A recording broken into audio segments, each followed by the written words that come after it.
Assalamualaikum warahmatullahi wabarakatuh. Saya Misilianti dengan stambuk A1H120090. Di sini saya akan memaparkan materi pengantar pendidikan, di mana bab 1 membahas tentang sifat hakikat manusia. Wujud sifat hakikat manusia adalah sifat yang membedakan dengan makhluk lainnya yang berupa 1. Kemampuan diri, maksudnya karakter atau sifat pada diri manusia tidak sama antara manusia satu dengan lainnya.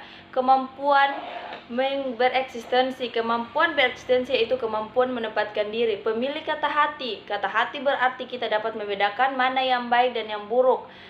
Moral yang sering disebut etika atau perbuatan. 5.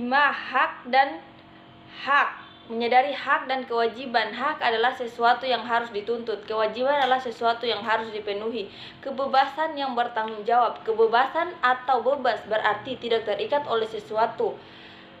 Bertanggung jawab itu sebagai keberanian untuk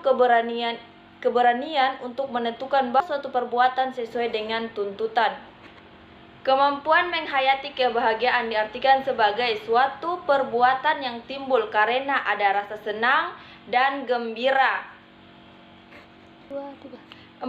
Dimensi hakikat manusia. Pertama, dimensi keindividualan. Dimensi keindividualan adalah kepribadian yang menjadi suatu keutuhan yang tak bisa dibagi-bagi. Dimensi kesosialan. Dimensi kesosialan adalah dimensi yang dilihat dari tingkah laku dalam kelompok sosial atau dalam masyarakat. Dimensi kesusilaan. Dimensi kesusilaan adalah suatu penghayatan dan pelaksanaan nilai-nilai yang luhur tanpa syarat. Dimensi keberagamaan. Hakikatnya manusia merupakan makhluk yang religius dan agama menjadi sandaran vertikal manusia. Hubungan manusia terdiri 3. Hubungan vertikal.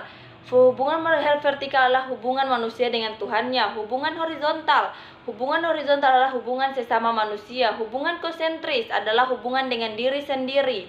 Disiplin menurut Soemarjan 1990 meliputi 4 aspek, yaitu disiplin rasional, disiplin sosial, dan disiplin efektif dan disiplin agama. Pengertian pendidikan dan unsur-unsur pendidikan. Beberapa pengertian pendidikan berdasarkan fungsinya. Pendidikan adalah proses transformasi budaya. Transformasi itu nilai-nilai pewarisan budaya dari generasi satu ke generasi lainnya. Pendidikan adalah sebagai proses pembentukan kepribadian, yaitu pendidikan terarah kepada terbentuknya kepribadian peserta didik. Pendidikan adalah sebagai proses penyiapan menjadi warga negara yang baik, yaitu suatu kegiatan untuk membekali peserta didik agar menjadi warga negara yang baik. Pendidikan adalah proses penyiapan tenaga kerja, yaitu kegiatan membimbing peserta didik sehingga memiliki dasar untuk bekerja. Pendidikan nasional adalah pendidikan yang berakar kepada kebudayaan bangsa Indonesia berdasarkan Pancasila dan Undang-Undang Nomor 20 Tahun 2003. Tujuan pendidikan memuat gambaran tentang nilai-nilai yang baik, luhur, pantas, benar dan indah untuk kehidupan. Unsur-unsur pendidikan: orang yang membimbing, pendidik, peserta didik, objek yang dibimbing, materi, metode, evaluasi, dan tujuan. Pengertian sistem. Sistem adalah suatu kebulatan atau keseluruhan yang kompleks atau terorganisir atau bagian-bagian yang membentuk suatu kebulatan atau keseluruhan yang utuh. Sistem juga mempunyai 3 ciri umum. Pendidikan sebagai suatu proses yang sistematis dan sistemik.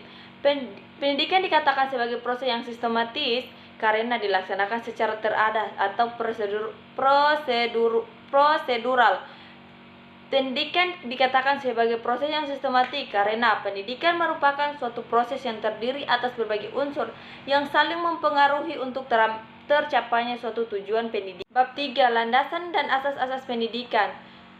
Landasan pendidikan terdiri dari 5 landasan. Yang pertama, landasan filosofis, yaitu landasan yang berkaitan dengan makna atau hakikat pendidikan. Landasan sosiologis, yaitu acuan atau asumsi dalam penerapan pendidikan yang bertolak pada interaksi antar individu sebagai makhluk sosial dalam kehidupan bermasyarakat. Landasan kultural. Landasan kultural yaitu landasan yang menekankan kepada nilai-nilai kebudayaan. Landasan psikologis yaitu landasan pemahaman terhadap peserta didik yang berkaitan dengan aspek atau kejiwaan. Landasan iptek atau ilmu pengetahuan teknologi yaitu yaitu ilmu untuk memecahkan masalah-masalah secara praktis, seperti pandemi sekarang yang harus belajar jarak jauh. Asas pendidikan terdiri dari 3 asas, yaitu asas tuturi handayani. Asas tuturi handayani ing ngarsa isung tulada, jika di depan menjadi contoh, ing madya mangan karsa, jika di tengah-tengah membangkitkan kehendak hasrat atau motivasi. Tuturi handayani, jika di belakang mengikuti dan mengawasi. Asas kemandirian belajar. Kemandirian belajar dapat dikembangkan dengan menghindari campur tangan guru, namun guru selalu siap untuk membantu apabila dibutuhkan. Asas belajar sepanjang hayat merupakan sudut pandang dari sisi lain terhadap pendidikan seumur hidup. 4. Perkiraan dan antisipasi masyarakat masa depan. Kecenderungan globalisasi, mungkin kita tidak asing lagi dengan kata globalisasi. Globalisasi adalah bumi sebagai suatu kesatuan, bumi saling ketergantungan dan transparan. 4 bidang kekuatan globalisasi. Pertama, bidang iptek. Iptek ilmu pengetahuan teknologi. Salah satu contohnya itu video call, di mana kita dapat bertatap muka dengan orang yang jauh dari kita. Bidang ekonomi terbagi atas 2, regional dan global. Regional adalah berada dalam satu daerah. Global untuk seluruh dunia. Bidang lingkungan, munculnya teknologi ramah lingkungan. Bidang pendidikan, siswa dapat memperoleh berbagai informasi. Demikianlah materi yang saya paparkan dengan ucapan wabillahi taufiq wal hidayah. Wassalamualaikum warahmatullahi wabarakatuh.